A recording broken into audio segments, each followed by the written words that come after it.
Գևորգ Կարապետյան, Իզմիրյան բժշկական կենտրոնի պլաստիկ և էսթետիկ վիրաբույժ։ Կրթություն 1994-ից 2000 թվականներին սովորել է Երևանի պետական բժշկական համալսարանի բուժական ֆակուլտետում։ 2000-ից 2004 թվականներին սովորել է Առողջապահության ազգային ինստիտուտի կլինիկական օրդինատուրայում, մասնագիտացումը միկրովիրաբույժ։ 2004-ից 2006 թվականներին ծառայել է Հայաստանի Հանրապետության զինված ուժերում, եղել է Լեռնային Ղարաբաղի Հանրապետության Պաշտպանության բանակի Ալաշանի զինվորական հոսպիտալի վիրաբուժական բաժանմունքի պետը։ Մասնագիտական գործունեություն 2007-ից 2018 թվականներին աշխատել է Իզմիրյան բժշկական կենտրոնում որպես պլաստիկ միկրովիրաբույժ, 2019 թվականից առ այսօր նույն բժշկական կենտրոնի պլաստիկ և էսթետիկ վիրաբուժության բաժանմունքի վարիչն է։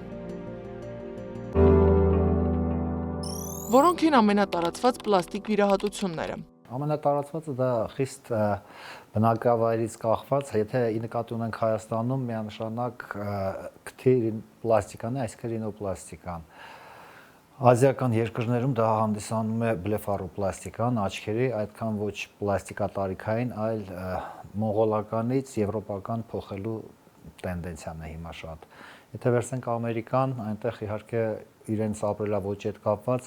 գիրության հետ կապված խնդիրն է, այսինքն լիպոսակցիա, լիպոֆիլինգ, աբդոմինոպլաստիկա եւ այլն։ Եվրոպական երկրներում ավելի տարածված է սիլիկոնե իմպլանտների ներդրումը։ Ամեն ազգ, ամեն գենոտիպ իր խնդիրները փորձում է շտկել պլաստիկ վիրաբուժության օգնությամբ։ Որն է համարվում ամենաբարդ պլաստիկ և էսթետիկ վիրահատությունը։ Բարդությունը եկեք բաժանենք երկու հատվածի, դա տեխնիկական հատվածը, թե տվյալ հիմնարկը ինչպես է զինված տեխնիկապես եւ վիրաբույժը ինչ տեխնիկական հմտություններ ունի եւ արդեն զուտ միջամտությունից կախված, թե ինչ տևողություն է հիվանդի մոտ վիրահատությունը լինելու,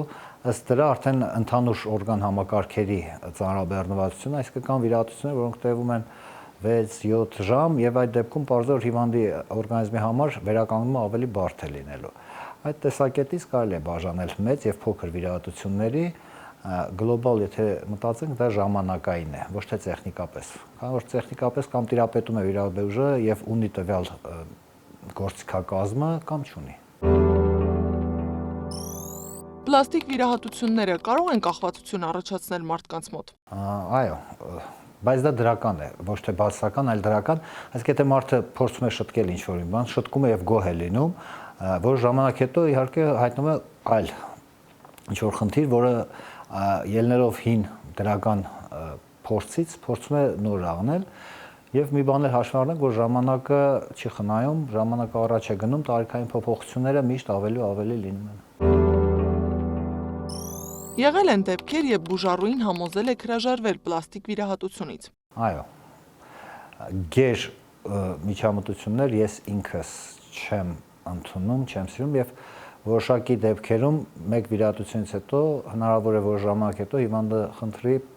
որ ավելի եւ ավելի, դա ավելի հոգեբանական խնդիրներ են,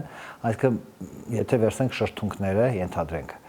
հիվանդը, պացիենտը մեծացնում է շրթունքները, ծավալը, բայց իր գիտակցության մեջ դեռ պահպանված է հինը եւ որ ժամանակ հետո նայելով ինքն իրեն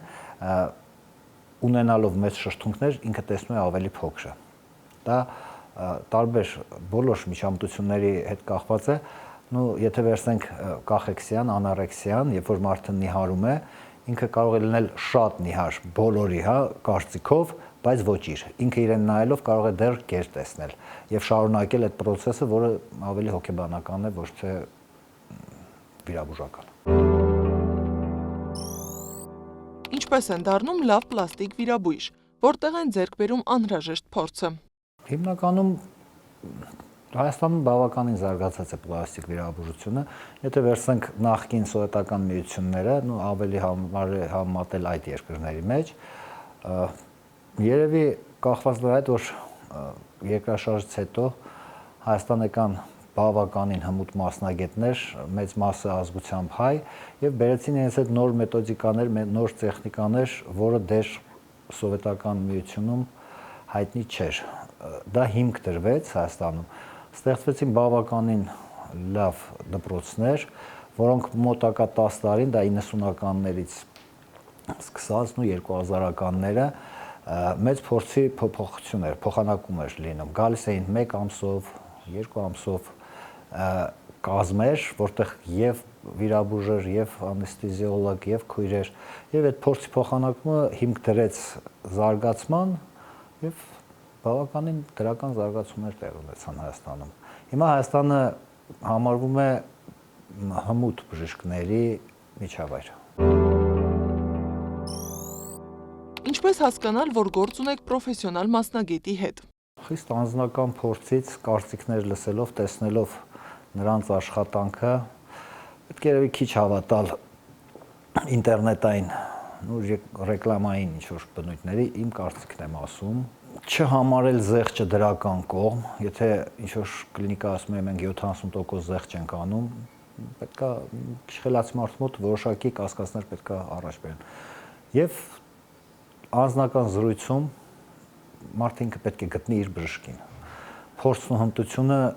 կարող է 1 տարվա փորձ ունեցող բժիշկը, չասեմ ավելի լավ վիրահատություն անի, քան 20 տարվա փորձ ունեցողը։ Անհատական պետք է հիվանդը ինքը գտնի իր բժշկին։ Մի քանիսի կարծիքը լսելով գտնի իր բժշկին եւ վիրահատվի իր բժշկի մոտ։ Այս դեպքում որոշակի պատասխանատվություն ինքն էլ է կրում։ Կարդացած վերջին գիրքը։ Արմեն Վարդանյանի «Մի անգամ Հայաստանում»։ Կարդալ մարդկանց մտքերը, թե կառավարել ժամանակը։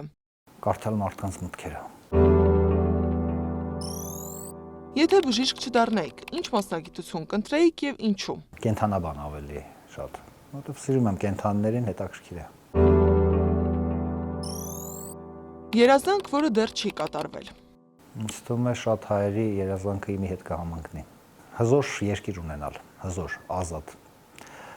Տարիքով բժիշկներից մեկը մի անգամ ասաց, որ բժիշկը հասարակության ցուցանիշն է, լակմուսը։ Եթե ժողովուրդը լավ է ապրում, բժիշկը լավ է ապրում, եւ հակառակը, երբ որ բժիշկը լավ է ապրում, նշանակում է հասարակությունը առողջ է եւ լավ է ապրում։ Հզոր Հայաստան, երազանք։